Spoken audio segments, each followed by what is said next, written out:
You know, sometimes the most astonishing stories are the ones that are right there hiding in plain sight. Now, this story begins with a phone call from out of the blue. Hello? Is this Arlie Proctor? That's right. And who's this? Hi, my name is Hazel Matthews. I've got a story for you. Oh, okay. It's about the most fascinating woman of the 20th century. Well, good. That got my attention. So, Okay. who might this Okay, so her lovers included some of the most infamous and famous men of the 20th century. She was at the center of 3 of the most sensational courtroom trials of the 40s, 50s, and 60s. She saved the world from nuclear annihilation during the Cuban Missile Crisis, and her name was Mynx Devlin. Mynx Devlin. Now, how come I've never heard of her? Because the JFK and Howard Hughes estates have done everything possible to bury her story.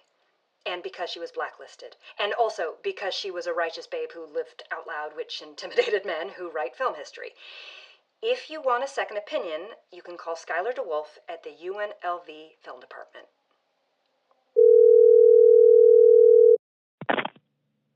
Hello? Skylar DeWolf. You're speaking to him. This is Arlie Proctor. I'm a reporter and cultural historian. Mynx Devlin, what do you know about her? How much time have you got? Well, somebody's trying to sell me on telling her story. What do you think? What do I think about Mynx Devlin? If you want to discover what I would call the secret soul of America, I would say study Mynx Devlin's exploitation pictures. And let me just add one more thing. What's that? Her story is a barn burner. We're talking a real epic adventure. There is nothing like it. This is The Atomic Bombshell, the Mynx Devlin Chronicles, a 10-part exploration of the astonishing life and tumultuous times of film noir goddess and 50s exploitation queen, Clara Mynx Devlin. The woman who incinerates the screen with her evil desires. Trouble never came in a more seductive package. You know, it's funny. You're a tramp, a slattern, a cheap, worthless strumpet, and yet I'm still madly in love with you. A Renoir portrait, as written by Balzac, but with the droll irony of Voltaire. She is, in my considered opinion, the most dangerous woman alive. I'm your host, Arlie Proctor. I'm here with Hazel Matthews. Hello. And Skylar DeWolf. Hey, everybody. So, Hazel, let's begin with some background. You're the daughter of Peggy Kingsbury, the media-friendly, ultra-conservative congresswoman from Wisconsin. Mm-hmm, that's right. You actually left out one ultra. My stepfather is Dr. Luke Matthews. He runs an evangelical megachurch in Brookfield, Wisconsin. He's got 4 ultras. I see. Now, do your parents know you're here doing this? Yes, unfortunately they do. Why then? Why Mynx Devlin? Yes. If you study Mynx Devlin's life as I have, as Skylar has, you know the power of fate and destiny. And in the spring of 2012, my destiny called me. I was actually all set to graduate from Hattiesburg Bible College in Mississippi and marry my fiance, Dwayne Funk. Now, that would be the son of Luther Funk, one of the Funk brothers, the billionaire petrochemical barons and conservative political donors? Yes, that's right. I was about to marry into billions and then become a good Christian wife and mother. And I can't imagine an easier life. My future was all set. Right, sounds good to me. But I notice you're not married to Dwayne Funk. No, I'm not. I am a grad student at the UNLV film program. I support myself as a dancer at Seductions, which is a gentleman's club just off the strip in Vegas. I have a domestic partner named Denise. No last names, please. She is a casino floor supervisor at the Bellagio. Wow, so tell me all about this call of destiny. Well, 2 weeks before I was to graduate with my sad little degree in marketing, I get a call from Skylar DeWolf. He says, "What do you know about your grandmother, your mother's mother?" I knew exactly one thing about her. I knew that she got knocked up as a teenager and died giving birth to my mother, and that was it. He tells me that's a lie. It turns out he's there in Hattiesburg and he wants to meet me at the local Starbucks.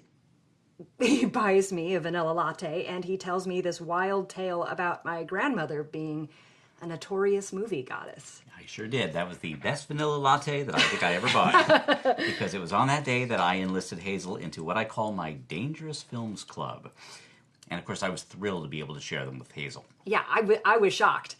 The whole thing was just so crazy, but he had the proof. He lent me this gray market DVD of Thrill Queen, and he asks me to call him after I watch it. And I don't remember what I expected, but the moment that Mynx Devlin sachets on screen, everything changes for me. It was like being tased, but in a good way.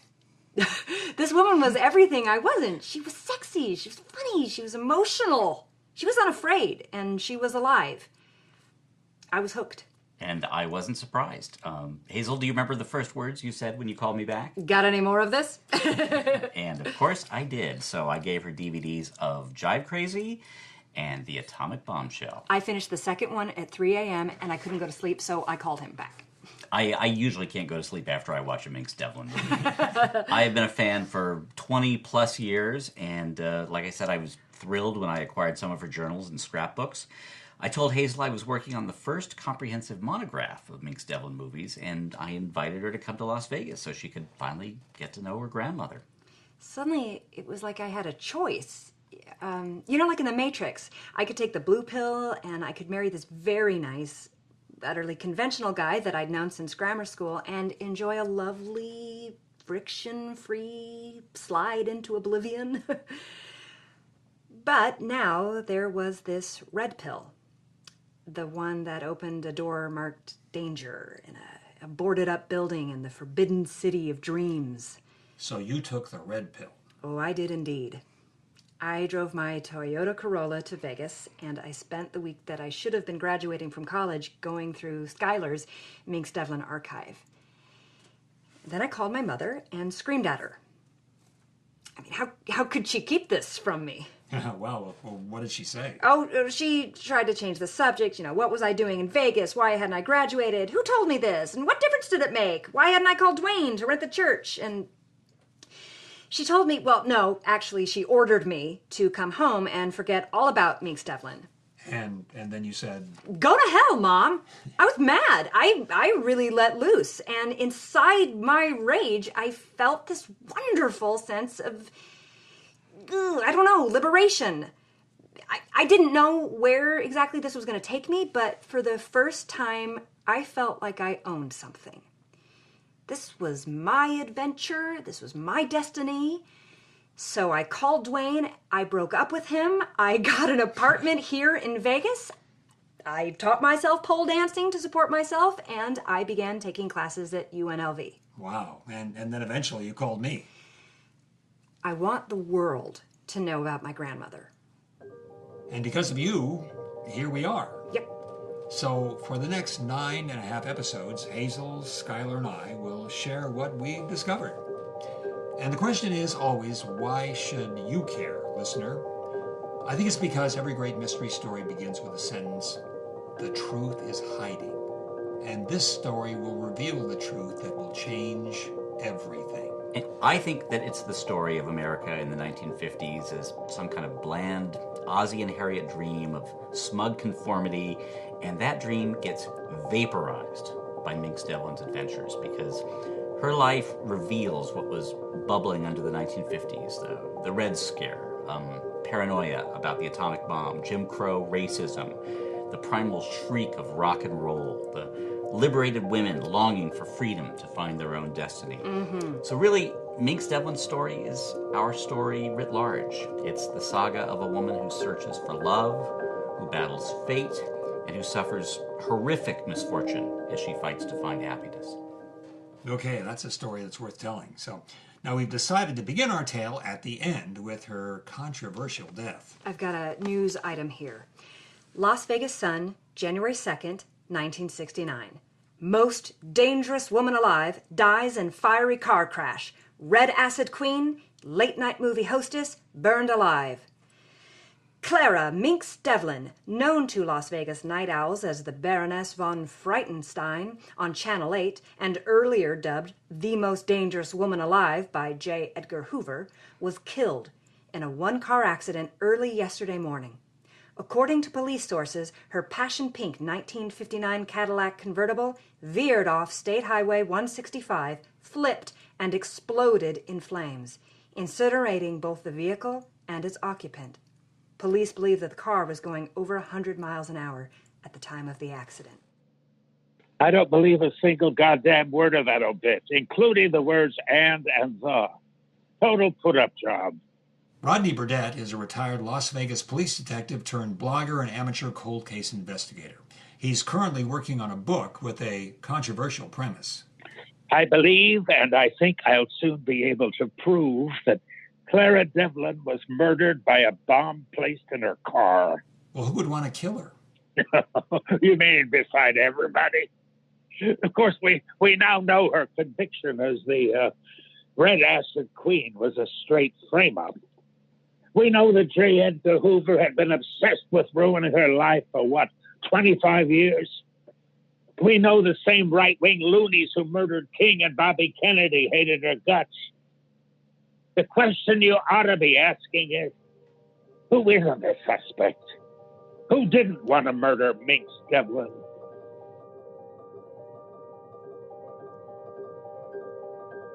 My name is Peggy Kingsbury. I recently retired as the Republican Congresswoman for the 6th District in Wisconsin, northwest of Milwaukee. Are you the daughter of Mynx Devlin? Yes. Was your mother murdered? Oh, that's nonsense. My mother committed suicide. Why do you think that? Because my mother was the most hated woman in America, and she knew it. A jury of her peers had just convicted her of trying to poison the entire western United States with a powerful hallucinogenic drug, and that decision had been upheld by an appeals court. She knew full well she was going to spend the rest of her life in federal prison. But still, suicide. I mean, she had some powerful friends. She didn't leave a note. I believe what my beloved grandmother Maggie also believed, that every illegal, immoral, and dangerous act my mother had ever performed finally came crashing down on her. Rather than face the consequences of what she'd done, she chose the coward's way out. Self-murder. Your daughter Hazel doesn't agree with you. She has chosen her own path. May God have mercy on her soul. Why she's done this, I haven't a clue. But it breaks my heart. All I can do now is pray for her. So, Hazel, do you agree with your mother? Did Mynx Devlin commit suicide? Oh my God, no, are you kidding? My grandmother was the greatest survivor in movie history. But, well, I mean, she was about to go to federal prison for life. I wonder about that. Well, she was convicted. I mean, her appeal had been turned down. Yes, but she had gotten herself out of far worse scrapes than this one. Okay. So, if she wasn't murdered and she didn't commit suicide, so what happened to her? I think the answer lies with Howard Hughes. Something happened at the party he threw in her honor that fateful New Year's Eve. Howard Hughes? Yes. For 21 years, Howard Hughes will be right at the center of Mynx Devlin's life. He was obsessed with her. He proposed marriage twice, but he never really stopped trying to win her. Okay, good. So let's take a step back. What was Mynx Devlin even doing in Nevada? Why was she called the Red Acid Queen? I mean, why was she so hated by so many people? Well, you have to remember it's the mid-1960s, and Mynx Devlin is 37 years old. And back then, all of her contemporaries they're retired, they're taking bit parts on television. There's this whole new generation of actresses, people like Faye Dunaway or Jane Fonda, Natalie Wood. They're getting the parts that she used to get. And Mynx's one job offer comes from this guy named Herbert W. Zuzman, and this job offer was not for a film. Herbert W. Zuzman, we should mention, is a major player in Mynx's life and shows up again and again and again. Now, this is somebody who's you're going to find out a lot about him. Oh my! You could. People have written whole books on Herbert Zuzman, and I don't think they even get close to the center of his rotten apple. He was a legend in the exploitation film business for 4 decades. The legend is that he could make a movie for the cost of a long-distance phone call to New York and have it in theaters before the 3 minutes were up, as they used to say. Well, what was his offer? Okay, get ready for this. Zisman had purchased the Paradise Motor Hotel in Winnemucca, Nevada, and he offered Mynx Devlin a job headlining a Vegas-style musical review while he worked on what he called, in quotes, the plan. Well, what was the plan? Well, it was simple. Well, not really that simple. It was to buy 20,000 acres of Nevada desert and then operate what he was calling Naked World. What is Naked World, you ask? Well, it was a super deluxe, quote, bare as you dare, nude ranch, end quote.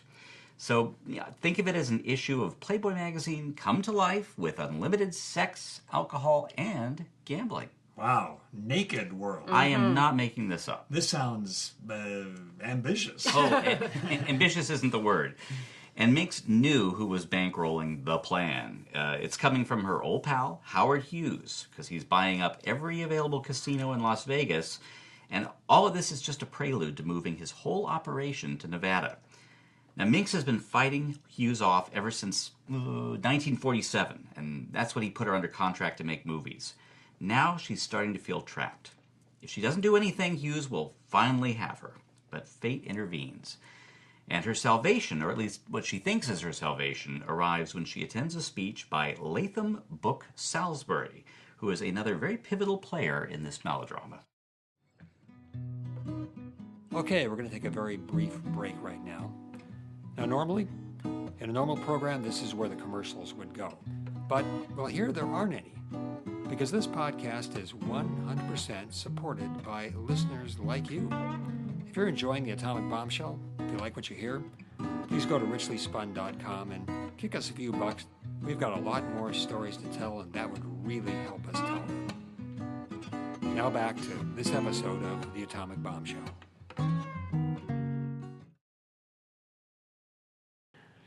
Enter Latham Book Salisbury, America's so-called groovy guru. He's a controversial media darling whose life changed one night when he stumbled into a secret CIA mind experiment. A prostitute slipped him an LSD Mickey. Here's what happened next. This is him, according to his memoirs. I'm going to be reading his memoirs. Imagine my surprise when the flesh covering this woman's face suddenly burns off, leaving only a bare skull. Then my own insides burst into flame, consuming my entire body, every pore crackling like a bonfire. The light from these flames illuminates who I really am, a glimmering, shimmering cosmic star being. I am literally made of the living dust of that first primal star from the Big Bang. I know myself as the God that is everything everywhere, outside time and beyond the confines of matter, playing a cosmic game of spiritual hide-and-seek with other gods. After that acid trip, Salisbury quit his tenured university professorship at Stanford and hit the road as the #1 advocate for LSD as a source of instant enlightenment. Mynx saw him deliver a speech in a hotel ballroom in Reno. Okay, this is the text of that speech. What if someone, a perfect stranger like me, were to offer you a chance to leapfrog thousands of generations of human consciousness? Simply by taking a wisdom pill, you can awaken not just yourself, but the entire human race from this never-ending nightmare of fear, scarcity, war, alienation, and death. Here's Mynx's description of this night from her journal. Latham Salisbury has somehow managed to fuse the hardcore hustle of the Carney Spieler with the high-flown lingo of a poet laureate. With this wisdom pill, you can stop being that miserable little pity pot of troubled wanting and start being what you really are. The essence of infinite everythingness, from all time, everywhere. He's like a general, filling his troops with courage for the coming battle. The enemy is fear, and the battle is for the future of the human race. Ladies and gentlemen, I have that pill. It is the portal to perfect happiness. Take it, and you'll finally find what you've been looking for your whole life. The path home. Here's the answer to my dreams. I know we're destined to be lovers and something more. Partners. Ah, partners. So what was Mynx thinking here? I think it has something to do with we have to remember the times. This was 1966. LSD at this point is still legal. The pill has turned pharmaceuticals into a billion-dollar industry. And everybody knows the person who comes up with a pill that produces guaranteed happiness, that person will become very rich indeed. I think Mynx thinks that the person who can do that is Latham Salisbury. With him at her side, then she can finally tell Howard Hughes to go to hell. Right. Mynx introduces Latham to Herbert Zussman, who immediately grasps the value of LSD as a cosmic aphrodisiac and part of the plan. They immediately dream up a promotional event that becomes a Mynx Devlin movie. Yeah, I guess you can call it a movie. Something. It's on film. Well, it was a full 3 years before Woodstock that they have this event that they call the, quote, Bliss Out 66, the world's first interplanetary all-tribal love fest. Zussman films the whole thing. He takes 1 day to shoot some bookend segments with Mynx, and presto, he's got an instant drive-in movie. Meet the turned-on, tuned-in chick who puts the we in LSD. All right, man. Put some flowers in your hair, 'cause we're having a groovy lovin'. Zussman International Pictures presents Havin' a Groovy Lovin', starring luscious love child Mynx Devlin and 14 of America's super grooviest rock bands, captured live at Bliss Out 66. They're guaranteed to blow your mind. You'll hear smash hits by The Colossal Pomegranate, Owsley's Children, The Marshmallow Steam Shovel, The Munchies, The Flaccid Ashbacks, and The Electric Bananas performing their top 10 hit, Pigs Are a Bummer. Hip yourself to the grooviness and feel the turned-on flower power that's today's most happening trip. We're having a groovy love-in. It puts the you in euphoria. Plus, thrilling Zussman co-hit Freak Out on Haight-Ashbury Street. So Zussman gets his movie. Yes, he does, playing in 871 drive-in theaters 26 days after the rock festival. But the festival itself, kind of a catastrophe. Well, see, the federal ban on LSD goes into effect October 16th. That's 2 days before the concert. So local police crash the concert, they bust 31 hippies, and they arrest Latham Book Salisbury for drug possession, conspiracy to sell narcotics, and inciting a riot. Now, these are federal charges. So Latham calls Mynx and asks her to visit him at the Nevada State Prison in Carson City. Now, what you're about to hear is a recording of their conversation that fateful day. This was used at her trial and then released into the public record. It seems that our friend Latham Salisbury was wearing a wire. Hey, Glamour Girl, thanks for coming to see me. How are they treating you? Like I'm John Dillinger, the Lindbergh baby killer, and the Rosenbergs rolled into one. But that doesn't matter. All that matters is, well, let me ask you a question. Do you love me? You know I do. Then tell me you'll go ahead with the plan. The plan? Oh, what has that got to do with Everything. You know it does. Okay, calm down. This is important. Okay, I'll talk to Herbie. No, Glamour Girl, the plan has always been about you. You're the one. Without you, there's nothing. Herb's a small-timer, just wants money. You've got to make it go forward. Say it, Glamour Girl. Say you'll go ahead with the plan. Okay. If it makes you happy, I'll go ahead with the plan. Personally. Sure, whatever makes you happy. I still don't see why this there is so... There she is, boys. Put the cuffs on. Hey, what is Clara this? Devlin, you are hereby placed under arrest. The charges are felony possession of narcotics, felony conspiracy to distribute narcotics, and felony conspiracy to overthrow the government by force and violence by fouling the water supply of the western United States. Lock her up, boys. The Las Vegas Sun, October 24th, 1966. FBI nabs Red Songbird mastermind in poison water plot. J. Edgar Hoover snares most dangerous woman alive.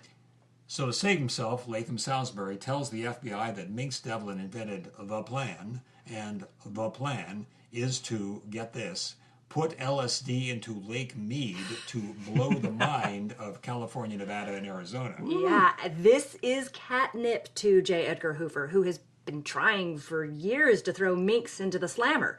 Hoover now gets Congress to invent an entirely new crime: conspiracy to commit mass psychic mayhem. Wow.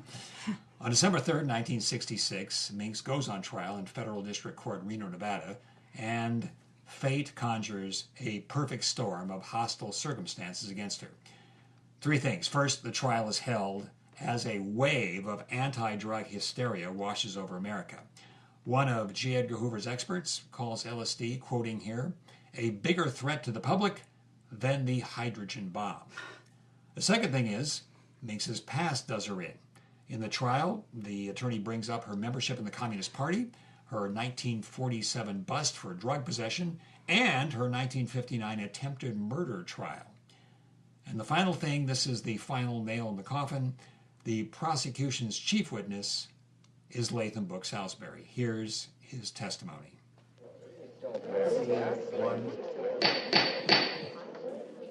One night in Winnemucca, as we're tripping on some especially groovy acid, Miss Devlin began rapping, that's a hippie word for talking, about this plan she'd come up with. Latham, she said, what if we were to really freak out the squares? What if we were to take a bunch of acid and turn on, like, the entire state of Nevada? Really blow everybody's mind. And then when everybody's tripping out, we, like, take over. We change the name of Nevada to Mind. Get it? State of mind. And it's all about freedom. Freedom to groove and love and get high and do your own thing in your own time. Personal property, money, marriage, those are yesterday's hang-ups, man. I'll be the Mad Queen and we'll run the whole freaky gig on flower power. What a gas. And if the pigs try and stop us, well, today's pigs, tomorrow's bacon. The jury deliberates for 20 minutes before convicting Mynx. So her lawyer files an appeal and the judge sets her bail for $1 million. That's back then. It's a lot today, which is paid by a lawyer for none other than Howard Hughes, who reveals to her that, yes, he's the money behind Naked World. His bail money has one condition. And what's that? That while she's out on bail, she hosts the all-night movies on the station Hughes has just purchased. I think we've got a commercial that ran on KLAS TV Channel 8 in Las Vegas.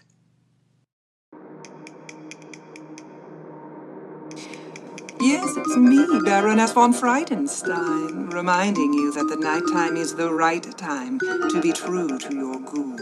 And the Body Baroness is the ghoul who will make you drool when KLS TV, the great Channel 8, presents Bloody Murder Theater. Midnight till dawn creature features Monday through Saturday.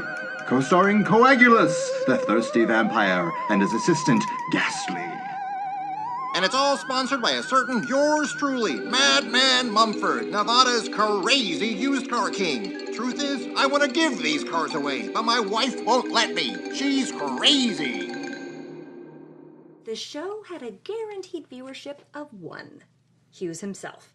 He was a notorious night owl who loved to watch old movies, and he was very specific about Mynx Devlin's costume. I believe that.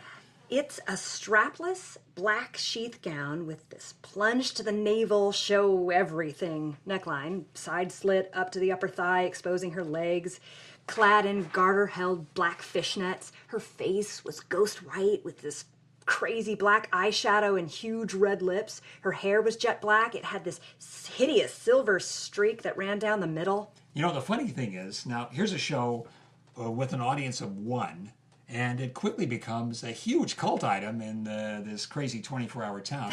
Among, it's filled with insomniac hipsters, pot-smoking teenagers, and gay men just love this show. Yes. On October 9th, 1969, a panel of judges at the United States Ninth Circuit Court of Appeals rejects her lawyer's request to void the conviction. The lawyer gets the court to continue her bail while he prepares to take the case to the Supreme Court, and the lawyer, Edsel Knox, hands Mynx this envelope. So this was with her stuff? In her scrapbook. Let's see. Mr. Howard Hughes requests the presence of Miss Clara Devlin for a New Year's Eve party at 2122 Edgewood Avenue, Las Vegas, Nevada. A chauffeur will be provided. 11 p.m. sharp. Something happens at this party. Something big. It had everything to do with the Hughes plan for Nevada, meaning Naked World, and something even bigger. Bigger? Wow. Well, like what? Well, why was Hughes buying up half of Nevada, including half of Las Vegas? Why did Hughes give $1 million in heavily laundered cash to Richard Nixon for his presidential campaign? That's why Nixon wanted to bug the Democrats at Watergate.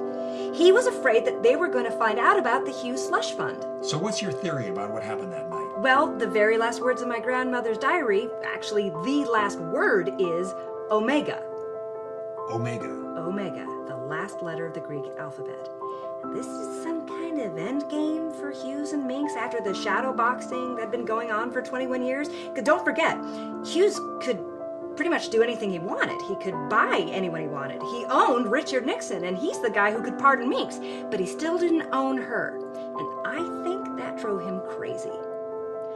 Personally, I think that was the last Hail Mary, to win her, marry her, so the two of them could rule over whatever it was that Hughes was building.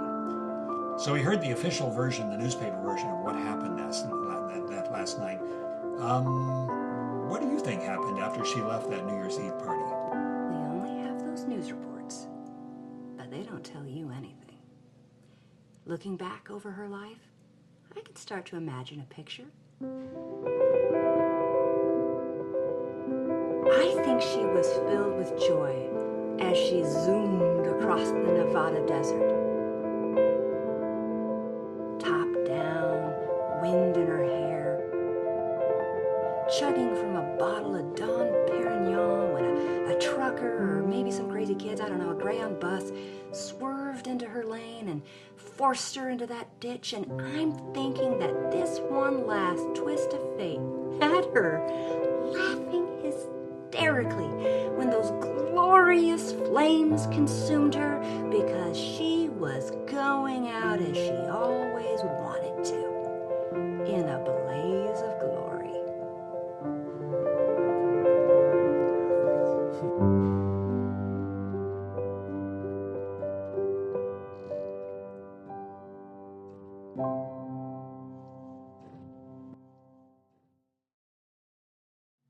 The Atomic Bombshell, The Mynx Devlin Chronicles, was produced in Hollywood, California by Tales Richly Spun.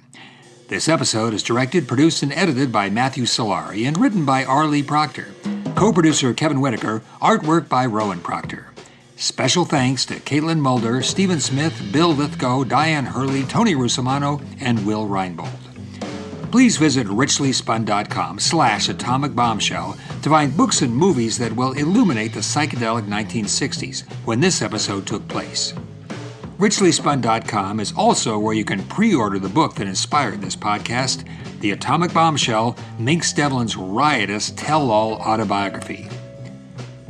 Next week on The Atomic Bombshell, we'll begin our deep dive into her life, beginning at the start of her Hollywood career.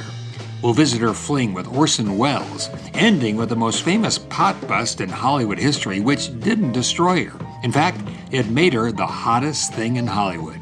That's episode number 2, Rocket to Stardom.